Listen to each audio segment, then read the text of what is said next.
Hello, I'm Ollie and this is CriminOlly, where I talk about crime, pulp, horror, that kind of thing.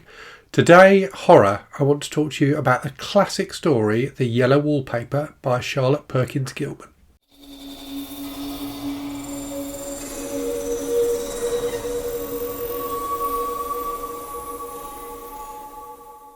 Now, this is an old story, but one that feels very modern in terms of its themes and also the style in which it's written. It's written in a really clever style that I thought perfectly suited the subject matter of the story. So it was originally published in 1892, and it's, I believe, considered to be semi-autobiographical in that it tells the story of a young woman who's recently had a baby, who is trying to rest after having the baby because she's suffering from, what at the time would have been considered hysteria, and her husband has rented this house where they're staying so that she can get some rest. The autobiographical part comes from the fact that Gilman wrote this not long after suffering from postpartum psychosis herself.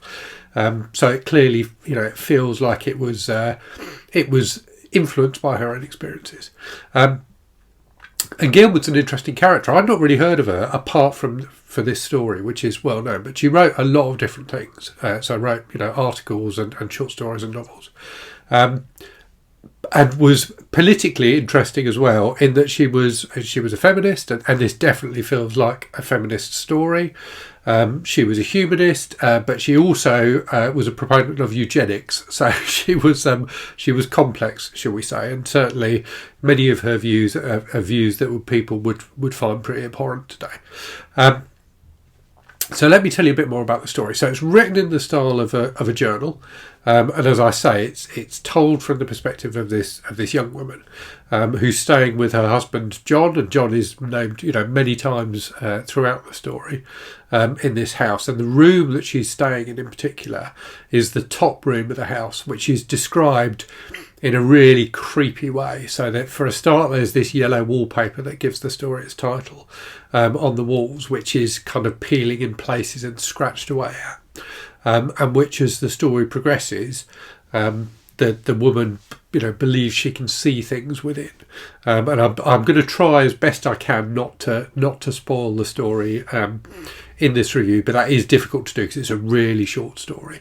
It's only 30 pages, and I would also say it's in the public domain. You can get it free on Project Gutenberg. You can get it on Kindle Unlimited, and indeed you can get an audiobook version on Kindle Unlimited, which is how I read it.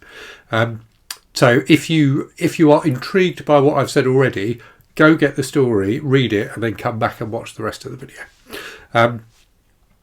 So yeah, she's in this attic room, and the other things that are described about the attic are really creepy as well. Like it's got bars on the windows and scratches on the floors and things like that, as if people have been kind of imprisoned there before.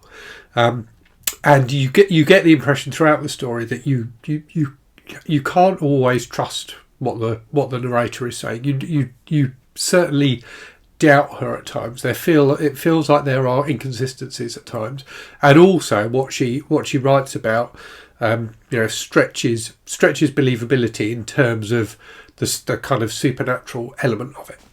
And I love that kind of story. I love stories like this where you never really know if something otherworldly has happened, or if it's just in the imagination of the people experiencing the events. It's probably, apart from like ridiculous, like kind of monster animal attacks type horror books, this is my favourite kind of horror. It's certainly my favourite kind of subtle horror, because I think it makes us reflect upon our own experience of the world and how sometimes we imagine things or we feel that we've experienced things that don't make sense.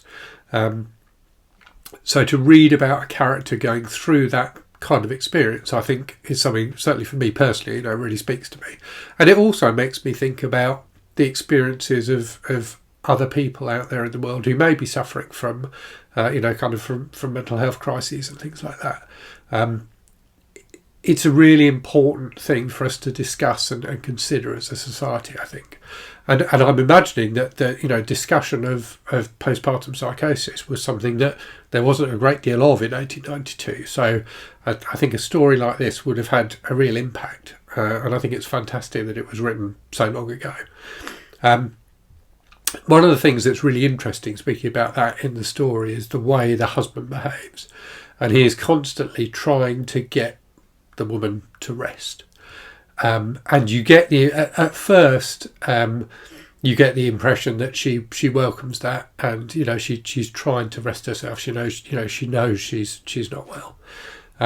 But as the story progresses, more and more it feels like he's kind of doing this to be to get her out of the way. And you do wonder about his motivations, and it feels like a reflection of the way that that men in society, and particularly the medical profession, over the years have treated female ailments, and how often there has not been a particular desire to really understand what's happening. And the view of treatment has been driven by the male perspective rather than by male doctors trying to actually understand what the women were going through. So you definitely get a sense of that in this book, and it feels quite political and definitely feminist as a result. Anyway, as things progress, and it gets more and more creepy, and it really is a fantastic horror story. And the thing that I loved about it more than anything is it's so short.